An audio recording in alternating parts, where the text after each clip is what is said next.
Assalamualaikum warahmatullahi wabarakatuh. Saya Asifah Jalfa Azahra dengan NIM 2503050073. Perkembangan teknologi saat ini sejalan dengan persoalan etika profesi seorang pendidik di era digital yang semakin hebat ini. Apa yang melatar belakanginya? Bagaimana prinsipnya? Bagaimana transformasi metode dan perannya? Apa saja tantangannya? Dan bagaimana strateginya dalam menghadapi tantangan tersebut? Seorang pendidik tidak hanya dituntut menguasai ilmu pengetahuan, tetapi juga harus mampu menguasai teknologi dan bagaimana cara menggunakan teknologi yang etis dan bertanggung jawab. Di era digital ini telah membawa manfaat yang besar, sekaligus membawa tantangan baru dalam menjaga etika profesi seorang pendidik. Etika profesi pendidik adalah pedoman perilaku yang harus dipegang oleh seorang pendidik seperti guru dan dosen dalam proses belajar mengajar dan kehidupan sehari-harinya yang berkaitan dengan profesionalnya. Artinya, seorang pendidik tidak hanya berperan sebagai pengajar, tetapi juga pembimbing dan teladan moral, baik di ruang kelas maupun di ruang digital. Bagaimana prinsip etika profesi seorang pendidik? Yang pertama ada tanggung jawab. Yang kedua, keadilan. Yang ketiga, otonomi. Dan yang keempat, integritas moral. Yang pertama, tanggung jawab. Seorang profesional harus bertanggung jawab terhadap pelaksanaan suatu pekerjaan dan juga terhadap hasil serta dampak yang mungkin terjadi dari profesinya bagi kehidupan orang lain. Dengan kata lain, tanggung jawab seorang pendidik yaitu mendidik, mengajar, membimbing, melatih, menilai, dan mengevaluasi peserta didik, serta menciptakan lingkungan belajar yang positif, aman, dan mendukung. Pendidik juga bertanggung jawab untuk mengembangkan kurikulum, memberikan umpan balik, berkomunikasi dengan orang tua dan masyarakat, serta terus mengembangkan profesionalismenya. Yang kedua, keadilan. Mengedepankan keadilan dalam menjalankan pekerjaannya.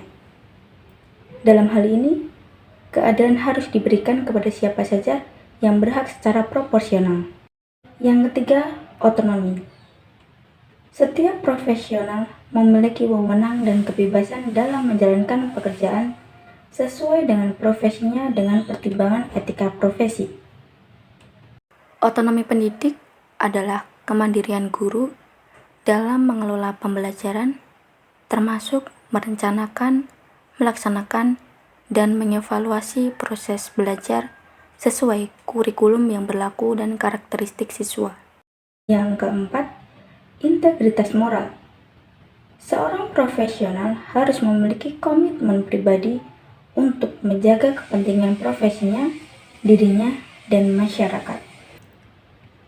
Di era digital ini, pembelajaran beralih dari konvensional ke digital, seperti e-learning.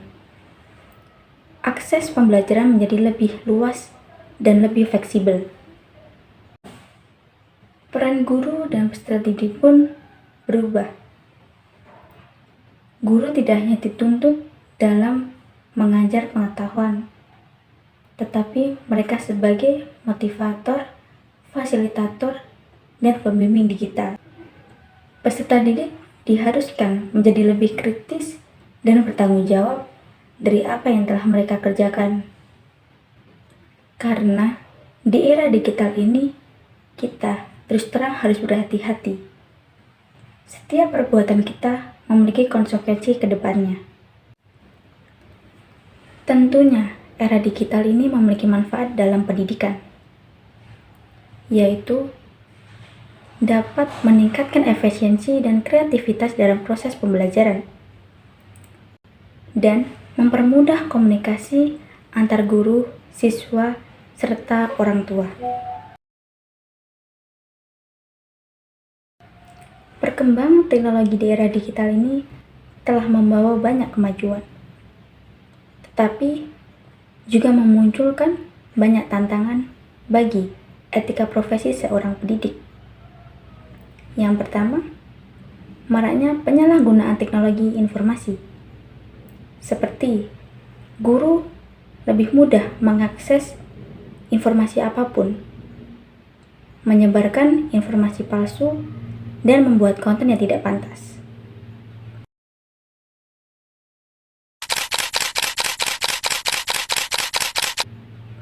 Yang kedua, plagiarisme digital, di mana guru menggunakan AI untuk bahan materinya tanpa memastikan keakuratannya.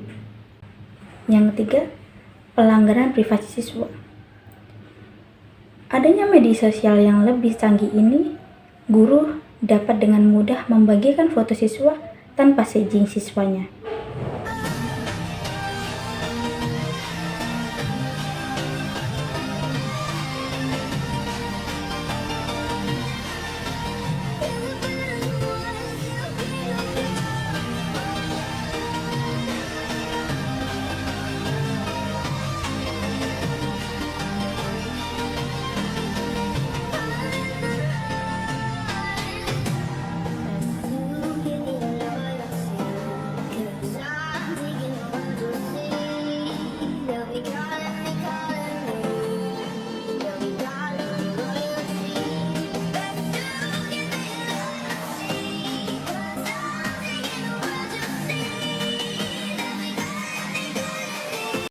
Yang keempat, sikap tidak profesionalnya di media sosial, di mana seharusnya seorang pendidik itu lebih menjaga tutur katanya di media sosial, serta menjaga konten yang dibagikan.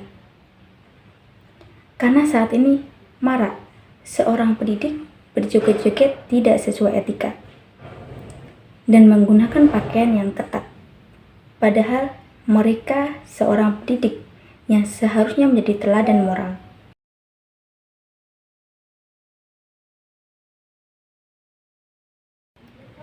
Agar pendidik tetap beretika, diperlukan langkah-langkah konkret.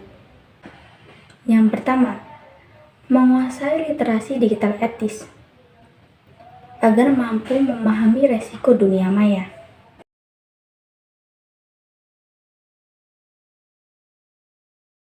Yang kedua, menggunakan sosial media yang etis, di mana seorang pendidik menjaga tutur kata dan konten yang dibagikan.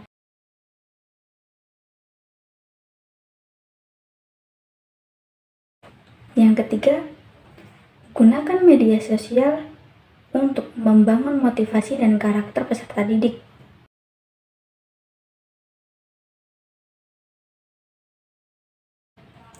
Kemudian, hindari plagiarisme dan penggunaan AI tanpa etik.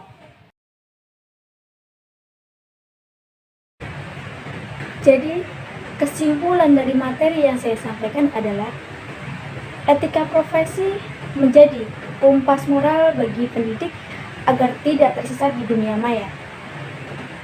Karena banyaknya tantangan dan masalah yang muncul, sehingga pendidik diharapkan menjadi yang pertama, digital role model bagi peserta didik. Yang kedua, tetap menjaga nilai-nilai luhur pendidikan. Yang ketiga, menjadi agen moralitas di tengah derasnya arus perkembangan teknologi. Oleh karena itu, pendidik perlu memiliki literasi digital yang beretika, memahami hukum dan tanggung jawab moral di dunia maya, serta menjadi teladan moral bagi peserta didik. Refleksi untuk materi ini. Yang pertama, fakta. Setelah mempelajari materi ini, saya menemukan fakta bahwa perkembangan kemajuan teknologi ini telah membawa perubahan besar dalam dunia pendidikan. Kini guru tidak hanya mengajar secara konvensional, tetapi juga harus mampu beradaptasi dengan pembelajaran digital. Kemajuan tersebut juga membawa tantangan, yaitu penyalahgunaan teknologi, plagiarisme, dan perilaku tidak profesional di media sosial. Yang kedua, temuan. Saya menyadari bahwa etika profesi bukan hanya sekedar aturan, tetapi pedoman moral bagi pendidik agar menjaga martabat dan kepercayaan publik. Saya belajar bahwa menjadi pendidik di era digital ini harus memiliki literasi digital yang etis dan menjadi teladan moral bagi peserta didik dalam penggunaan teknologi. Yang ketiga, perasaan. Setelah mempelajari materi ini, saya merasa kagum dan juga tertantang. Kagum karena perkembangan teknologi ini telah memberikan peluang besar dalam mutu pendidikan, meningkatkan mutu pendidikan dan pembelajaran. Tetapi, saya juga merasa tertantang untuk tetap mempertahankan nilai-nilai luhur pendidikan di tengah derasnya arus teknologi ini. Dan juga, saya tetap harus mempertahankan nilai-nilai moral dan profesionalisme di tengah kemudahan akses ini. Materi ini membuat saya sadar bahwa semua tindakan yang ada di dunia maya memiliki konsekuensi yang etis. Yang keempat, sikap atau tindakan untuk masa depan. Saya berkomitmen akan berhati-hati dan bijak dalam menggunakan teknologi. Saya ingin menjadi pribadi yang bertanggung jawab secara digital, menjaga privasi orang lain, dan menggunakan teknologi atau media sosial secara positif. Di masa depan, saya akan menjadi contoh digital role model yang menjunjung tinggi etika profesi pendidikan. Di masa depan, saya akan menjadi seorang pendidik. Saya ingin menjadi seorang guru. Saya ingin menyampaikan ilmu yang saya dapat di perkuliahan ini kepada orang lain. Karena pada dasarnya, sebaik-baiknya manusia ialah yang paling bermanfaat bagi orang lain. Ki Hajar Dewantara pernah berkata, "Ing ngarsa sung tulodo, ing madya mangun karso, tutwuri handayani." Di era digital, maknanya tetap sama, hanya medianya yang berubah. Arti dari semboyan itu, ing ngarsa sung tulodo, artinya, dari depan, seorang pendidik harus memberikan teladan yang baik. Dapat diartikan, sebagai seorang pemimpin, harus memiliki sikap serta perilaku yang patut untuk menjadi dicontoh oleh pengikutnya. Ing madya mangun karso, artinya, dari tengah, seorang pendidik harus dapat menciptakan prakarsa atau ide. Dapat diartikan sebagai seorang pemimpin juga harus bisa berada di tengah-tengah untuk dapat membangkitkan atau membentuk niat para pengikutnya untuk terus maju dan melakukan inovasi. Tutwuri handayani, artinya, dari belakang, seorang pendidik harus bisa memberi arah. Dapat diartikan sebagai seorang pemimpin jika berada di belakang harus dapat memberikan motivasi serta dorongan untuk semangat kerja bagi para pengikutnya. Sekian yang dapat saya sampaikan, kurang lebihnya mohon maaf. Wassalamualaikum warahmatullahi wabarakatuh. Terima kasih.